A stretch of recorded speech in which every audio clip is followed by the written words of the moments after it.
নমস্কার বন্ধুরা, সকলকে ত্রিপুরা জবস আপডেট চ্যানেল থেকে জানাই স্বাগতম। হ্যাঁ বন্ধুরা, আবারও 275 জন বিএসএফ নিয়োগ করা হচ্ছে কোনো রকম পরীক্ষা ছাড়াই।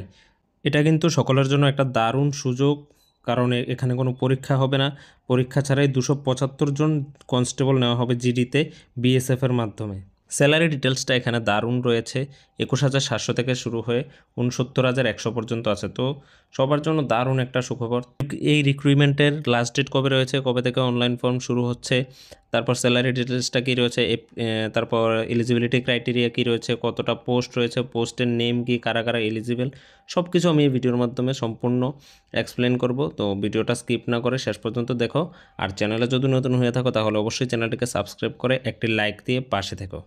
তার মানে যারা যারা বিভিন্ন খেলাধুলার সাথে যুক্ত আছো তারা কিন্তু এই পোস্টগুলোতে আবেদন করতে পারবে, যেমন আর্চারি, অ্যাথলেটিক্স, তারপর আছে তোমার ব্যাডমিন্টন, সুইমিং, তারপর আছে diving, water polo, basketball, boxing, বিভিন্ন ধরনের প্রায় সব রকমের গেমের থেকেই তোমরা আবেদন করতে পারবে যদি যদি তোমরা ন্যাশনাল খেলে থাকো।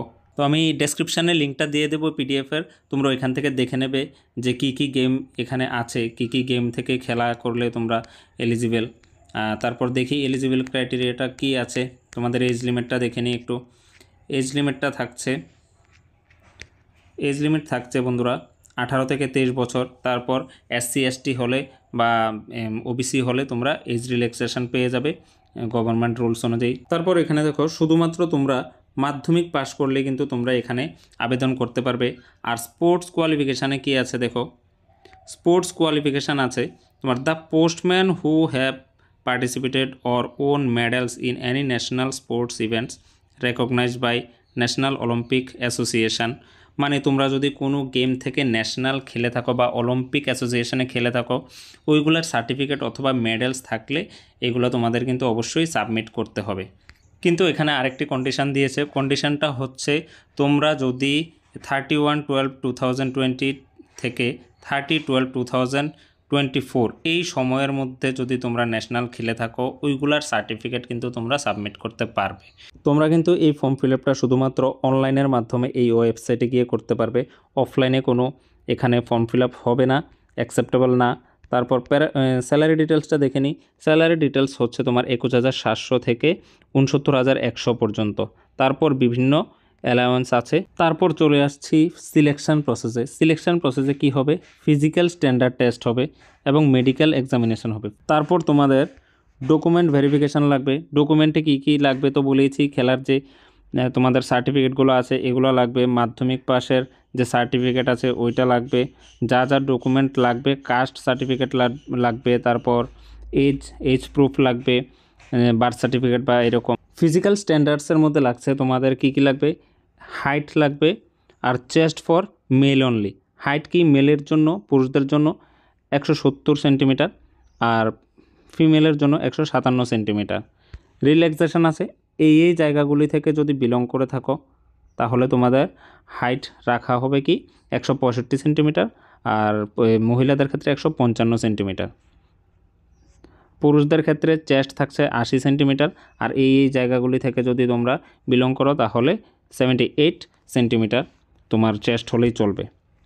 তারপর এই জায়গাগুলি থেকে যদি তোমরা বিলং করে থাকো তাহলে তোমাদের আরও রিল্যাক্সেশন আছে, এগুলো তোমরা দেখে নেবে। পিডিএফটা ওপেন করে আমি লিঙ্ক দিয়ে দেবো ডেসক্রিপশানে।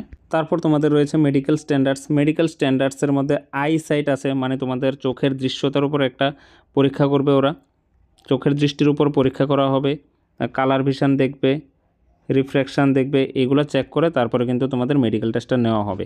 মেডিকেল টেস্টের পর তোমাদের মেরিট লিস্ট করা হবে। মেরিট লিস্ট করা হবে তোমাদের, ডকুমেন্ট ভেরিফিকেশান করবে, ফিজিক্যাল স্ট্যান্ডার্ড টেস্ট হবে, তারপর মেডিকেল তোমাদের মেরিট লিস্ট পাবলিশ হবে। মেরিট লিস্টটা কীভাবে হবে, the candidates shall be shortlisted for detail medical examination on the basis of merit. Candidates securing highest marks will be placed higher in the merit list. যারা সবচেয়ে বেশি marks পাবে তারা কি মেরিট লিস্টের উপরে থাকবে। এইভাবে তোমাদের সিলেকশনটা করা হবে। তারপর তোমাদের ফিমেল ক্যান্ডিডেটসের জন্য হাইটগুলো দেখে নাও। হাইটগুলো এজের সাথে মেলানো আছে, এই এজের সাথে এই রকম হাইটগুলো কিন্তু থাকছে, তোমরা পিডিএফ থেকে এগুলো কিন্তু দেখে নেবে।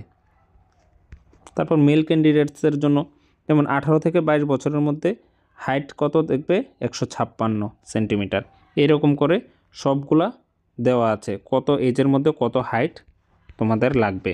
তারপর তোমরা যারা SC ST আছো তাদের কিন্তু সেন্ট্রাল সার্টিফিকেট লাগবে, সেন্ট্রাল কাস্ট সার্টিফিকেট লাগবে। তোমরা সেন্ট্রাল কাস্ট সার্টিফিকেট বের করে নেবে, যেহেতু এটা সেন্ট্রালের জব, তার জন্য সেন্ট্রাল কাস্ট সার্টিফিকেট কিন্তু লাগবে এই ফরম্যাটে।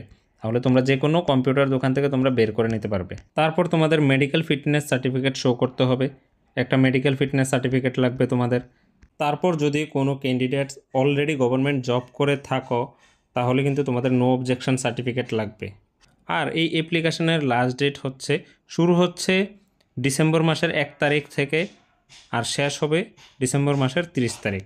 তার মানে 1/12/2024 থেকে শুরু হবে আর শেষ হবে 30/12/2024 পর্যন্ত। এটা হচ্ছে তোমাদের last date online form fill up submit করার জন্য। তো তোমরা যারা যারা ফর্ম ফিল আপ করবে আমি বলবো যে সবাই সুন্দরভাবে সব কিছু রেডি করে ফর্ম ফিল আপ করবে আর ডকুমেন্টগুলো ভালোভাবে রাখবে, সবগুলো প্রপারভাবে, যাতে ডকুমেন্ট ভেরিফিকেশানে কোনো প্রবলেম না হয়, কারণ মেইন হচ্ছে ডকুমেন্ট ভেরিফিকেশানটা। তো আশা করি তোমাদের এই ভিডিওটার মধ্যে আমি সব কিছু বোঝাতে পেরেছি। তো ভিডিওটা যদি ভালো লাগে তাহলে অবশ্যই like, comment, share and subscribe করে দেবে আর বেল আইকনটিকে প্রেস করে পাশে থাকবে।